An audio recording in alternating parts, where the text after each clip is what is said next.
सत्ताधाऱ्यांनी गणित जमवलंय म्हणून त्यांना निवडणुकांची घाई लागली आहे। मात्र जर निवडणुका शांततेत घ्यायच्या असतील तर आधी मतदान याद्या साफ करा।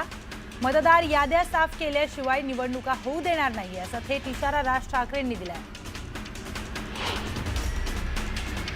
मतदार याद्यांमधील घोळाबाबत निवडणूक आयोगाला प्रश्न केले, मात्र त्याची उत्तरं सत्ताधारी का देतायत? सत्ताधाऱ्यांना याचा राग का येतोय असा खोचक सवाल राज ठाकरेंनी विचारलाय। तर तुम्हाला राग येतो याचाच अर्थ कुठेतरी पाणी मुरतंय असा हल्लाबोलही राज ठाकरेंनी केला। खोट्या मतदार याद्यांवरून निवडणुका होणार असतील तर हा मतदारांचा अपमान आहे। मतदान करा अथवा करू नका, मॅच फिक्स झाली आहे। रिझल्ट आधीच ठरलाय। 232 आमदार निवडून आले तरी सन्नाटा होता। रिझल्ट पाहून मतदार तर अवाक झालेच, पण निवडून आलेलेही अवाक झाले असा जोरदार हल्लाबोल करत राज ठाकरेंनी सत्ताधाऱ्यांवर गंभीर आरोप केलाय। पालिका जिल्हा परिषद हातात आल्या तर त्यांच्यासाठी रानच मोकळं होईल। कुंपणच शेत खाताय म्हणल्यावर काय करणार असा सवाल राज ठाकरेंनी उपस्थित केला। तर एकदा जमीन हातातून गेली तर परत येणार नाही, त्यामुळे सतर्क रहा असं आवाहन राज ठाकरेंनी मतदारांना केलंय। जवळपास 96 लाख खोटे मतदार महाराष्ट्राच्या यादीत भरलेत। प्रत्येक शहर आणि गावात खोटे मतदार यादीमध्ये आहेत। कित्येक वर्षापासून राज्यात मतदार यादीचा घोळ सुरू आहे असा गंभीर आरोप राज ठाकरेंनी केला। राज ठाकरेंनी निवडणुकांबाबत सूचक वक्तव्य केलंय। यावेळी आपण जेव्हा ठरवू तेव्हा निवडणूक लागेल असं वक्तव्य राज ठाकरेंनी केलंय। पूरग्रस्त शेतकऱ्यांना दिवाळीपूर्वी मदत करण्याची घोषणा फसवी असल्याचं वक्तव्य आमदार कैलास पाटलांनी केलंय। सरकारने तातडीने शेतकऱ्यांना मदत करण्याची मागणीही त्यांनी केली। रवींद्र धंगेकरांच्या अडचणी वाढण्याची शक्यता आहे। धंगेकरांविरोधात समीर पाटलांकडून कोर्टात याचिका दाखल करण्यात आली आहे। राजकीय स्वार्थापोटी माझा व्यावसायिक आणि व्यक्तिगत नुकसान झाल्याचा देखील आरोप त्यांनी केलाय। यापूर्वी देखील समीर पाटलांनी रवींद्र धंगेकरांना 50 कोटींच्या मानहानीच्या दाव्याची नोटीस पाठवली होती। ठाकरे ब्रँड हा कसला ब्रँड? एकाच डिपॉझिट गेलं आणि एकाची निवडणुकीमध्ये इज्जत गेल्याची टीका किरीट सोमय्या यांनी केली आहे। तर लोकसभेमध्ये 2024 मध्ये उद्धव ठाकरेंनी फसवणूक केली म्हणून लोकांनी त्यांना मतदान केलं नसल्याचा घणाघातही त्यांनी केला। विरोधी पक्षांकडून आज दुपारी 3 वाजता पत्रकार परिषदेचं आयोजन करण्यात आलंय। मनसे नेते बाळा नांदगावकर, खासदार संजय राऊत आणि जयंत पाटील पत्रकार परिषद घेणार आहेत। काही दिवसांपूर्वी मनसे मवियाच्या शिष्टमंडळाने निवडणूक आयोगाची भेट घेतली होती। आज पत्रकार परिषदेतून निवडणूक आयोगाबाबत पुढील रणनीती स्पष्ट केली जाणार आहे। शरद पवार गटानं काळी दिवाळी साजरी करत भीक मागो आंदोलन केलंय। यावर गोगावलेंनी टीका केली आहे। काळी दिवाळी साजरी करण्यापेक्षा शेतकऱ्यांच्या मदतीत हातभार लावा असा सल्ला त्यांनी पवार गटाला दिलाय। तर आम्ही शेतकऱ्यांना वाऱ्यावर सोडलेलं नाही असंही ते म्हणाले। ओबीसी नेते नवनाथ वाघमारेंनी भुजबळांसह वडेट्टीवारांना आवाहन केलंय। भुजबळ आणि वडेट्टीवार यांच्यातच वाद होत असतील तर ओबीसींनी कुणाकडे पाहायचं असा सवालही त्यांनी केला। तर मागच्या कुरघोड्या काढण्यात वेळ घालवू नका, सर्वांनी एकत्र येऊन लढा देऊया असं आवाहनही त्यांनी केलंय।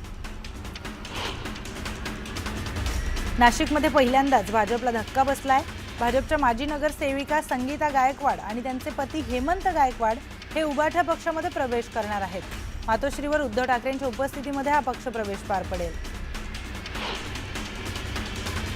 जालन्यात अर्जुन खोतकर यांच्या निवासस्थानी तिकिटांसाठी इच्छुकांची गर्दी पाहायला मिळते।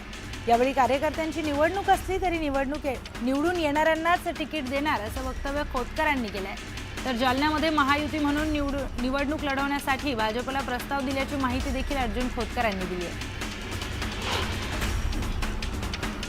काँग्रेसचे माजी आमदार दिलीप माने भाजपमध्ये पक्षप्रवेश करणार आहेत। दिवाळीनंतर मुंबईमध्ये पक्षप्रवेश सोहळ्याचं आयोजन करण्यात आलंय। 4 दिवसांपूर्वी मानेंनी मुख्यमंत्री फडणवीसांची भेट घेतली होती। अंबरनाथमध्ये धर्मवीर आनंद दिघे नाट्यगृहाचं लोकार्पण उपमुख्यमंत्री एकनाथ शिंदेंच्या हस्ते पार पडलंय। मात्र त्याआधीच शिवसेनेतील दोन्ही गटात बॅनर युद्ध पाहायला मिळालं। अरविंद वाळेकर आणि बालाजी किनकर यांच्यातील अंतर्गत वादामुळे पालिकेत शिवसेनेला फटका बसण्याची शक्यता आहे। सोयाबीन आणि कापसाचं खरेदी केंद्र सुरू झालं नसल्यानं शेतकरी प्रचंड अडचणीत आले आहेत. खरेदी केंद्र सुरू केले नाही तर पालकमंत्र्यांच्या गाड्या फोडून टाकू असा इशारा प्रहार संघटनेचे अध्यक्ष बच्चू कडू यांनी दिलाय. वर्ध्यात राष्ट्रवादी काँग्रेसमध्ये जिल्हाध्यक्षपदाच्या निवडीवरून वाद उफाळलाय. जिल्हाध्यक्षपद आपल्या मुलाला न दिल्यानं माजी आमदार सुरेश देशमुख गटात नाराजी पसरली आहे. वर्ध्याच्या जिल्हाध्यक्षपदी अतुल वांदिले यांची नियुक्ती करण्यात आली.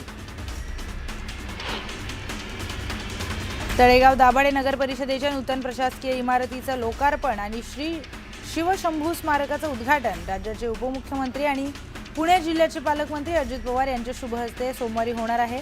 या कार्यक्रमात तब्बल 761 कोटी 17 लाख रुपयांचे लोकार्पण आणि भूमिपूजनाच्या कामाचा शुभारंभ होणार आहे. एआयच्या कृषी क्षेत्रासाठी उपयोग कसा करून घेता येईल यासाठी आम्ही प्रयत्नशील असल्याचं शरद पवारांनी म्हटलंय. तर येणाऱ्या पिढीला एआयच्या माध्यमातून शिक्षण देणं गरजेचं असल्याचंही ते म्हणाले.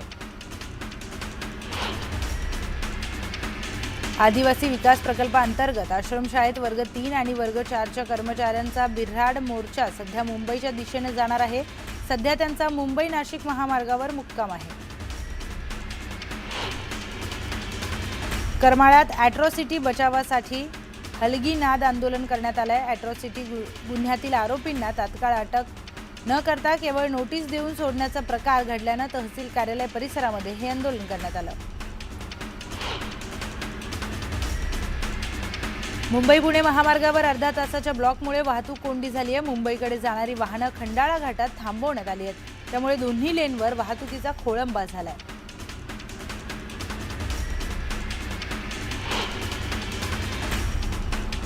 सांगली जिल्ह्यातील कामांच्या प्रशासकीय मान्यतेसाठी 31 ऑक्टोबरची डेडलाईन देण्यात आली आहे.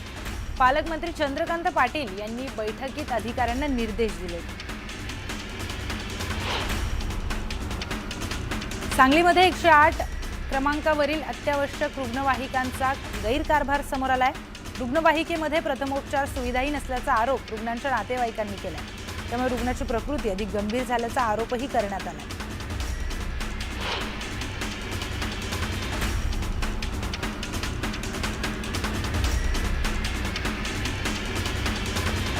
कराड तालुक्यातील उंडाळे गावासह परिसरात बिबट्याची दहशत आहे. त्यामुळे सातारा वन विभागानं बिबट्यासोबतचा संघर्ष टाळण्यासाठी गावात एआय लेपर्ड डिटेक्शन सिस्टम बसवलाय. त्यामुळे आता बिबट्या गावात शिरताच सायरनचा मोठा आवाज होणार आहे.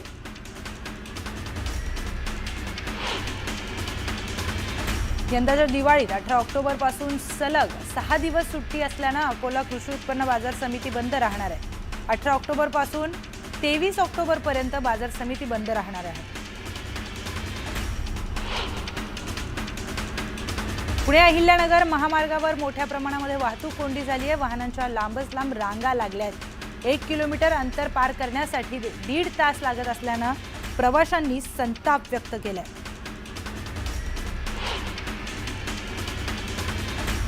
अनाव ग्रामपंचायतीच्या वतीनं आयोजित करण्यात आलेला अनाव महोत्सव 2025चं आयोजन करण्यात आलंय.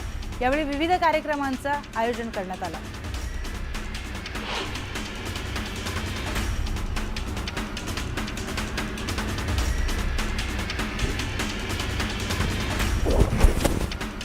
रत्नागिरीच्या दाभोळ खाडीमध्ये राज्यातील पहिलं हाऊसबोट प्रकल्प उभारण्यात आलाय. दाभोळ खाडीमध्ये महाराष्ट्रातील पहिली हाऊसबोट सुरू होणार आहे आणि या प्रकल्पाचं उद्घाटन मंत्री उदय सामंत यांच्या हस्ते करण्यात आलं.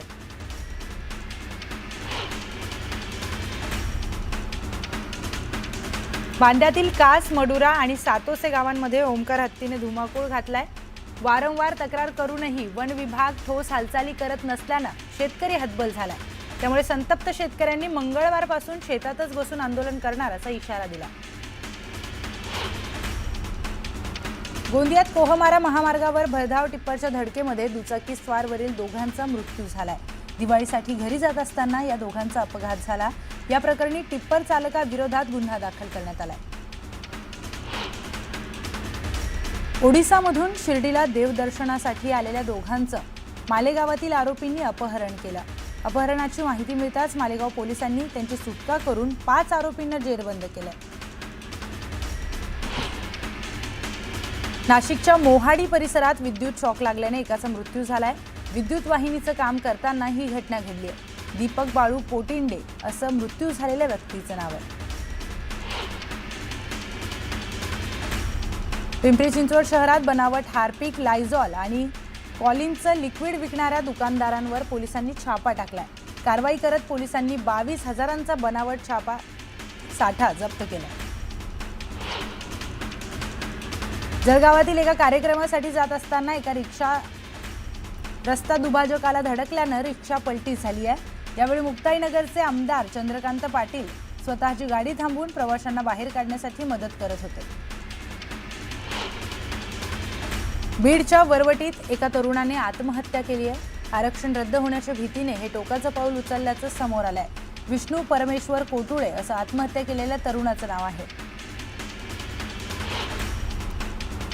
छत्रपती संभाजीनगरमध्ये राष्ट्रीय स्वयंसेवक संघाची सदस्य नोंदणी सुरू असताना शिवीगाळ करण्यात आली आहे। या प्रकरणात 9 जणांवर गुन्हा दाखल करण्यात आला।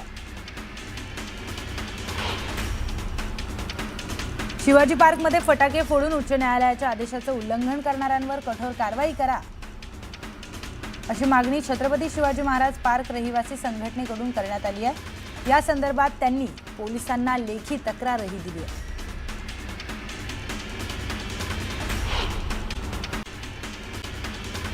सांगली जिल्ह्यातील विविध पोलीस ठाण्याच्या हद्दीतील गहाळ झालेले त्याचबरोबर चोरीला गेलेले 36,75,000चे तब्बल 147 महागडे मोबाईल पोलिसांनी जप्त केलेत। हस्तगत केलेले मोबाईल पोलीस अधीक्षक संदीप घुगेंच्या हस्ते तक्रारदारांना परत करण्यात आले। दारू प्यायला पैसे न दिल्यानं झालेल्या किरकोळ वादानं टोकाचं वळण घेतलंय। 2 तरुणांनी एका तरुणावर कुऱ्हाडीने वार करत त्याची हत्या केली आहे। या प्रकरणी दोघांविरोधात गुन्हा दाखल केलाय। बीडच्या आष्टी तालुक्यातील अंभोरा हिवरा मार्गावर एका तरुणाचा गोळी लागून मृत्यू झालाय। रस्त्याच्या कडेला मृतदेह आढळला असून मृतदेहाशेजारी पोलिसांना पिस्तूल सापडलाय।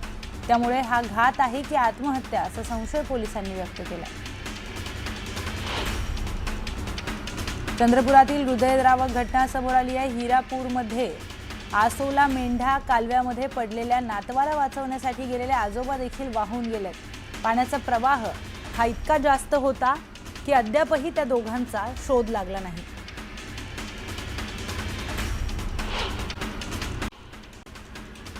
मुंबई पालिकेचे आयुक्त भूषण गगराणी यांनी अग्निशमन दलाच्या जवानांसोबत दिवाळी साजरी केली आहे। यावेळी त्यांनी जवानांना फराळाची भेट दिली। दरम्यान भूषण गगराणींसोबत त्यांच्या पत्नी देखील उपस्थित होत्या। महाडमध्ये दिवाळीच्या सुट्टीत मुलांनी गडकोट संस्कृतीचे छोटे प्रतिरूप साकारले। दिवाळीच्या सुट्टीत किल्ले बनवण्याची परंपरा अनेक वर्षांपासून सुरू आहे। आजही ती तेवढ्याच उत्साहात सुरू आहे।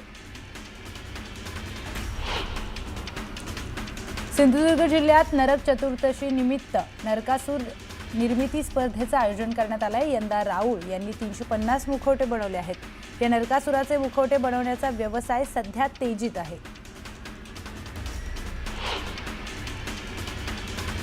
सिंधुदुर्गच्या सावंतवाडीतील उपरलकर स्मशानभूमीमध्ये दिवाळी साजरी करण्याची अनोखी परंपरा। आकाश दिव्यांसह स्मशानभूमीला विद्युत रोषणाई करण्यात आली आहे। सोन्या चांदीच्या दरात विक्रमी वाढ झालेली असतानाही ग्राहकांचा उत्साह कायम आहे। लक्ष्मी पूजनासाठी अनेक ग्राहक सोनं चांदीची खरेदी करतात। यावेळी चांदीसह सोन्याच्या लक्ष्मीच्या मूर्ती देखील खरेदी करण्यासाठी बाजारपेठेमध्ये मोठी गर्दी पाहायला मिळते।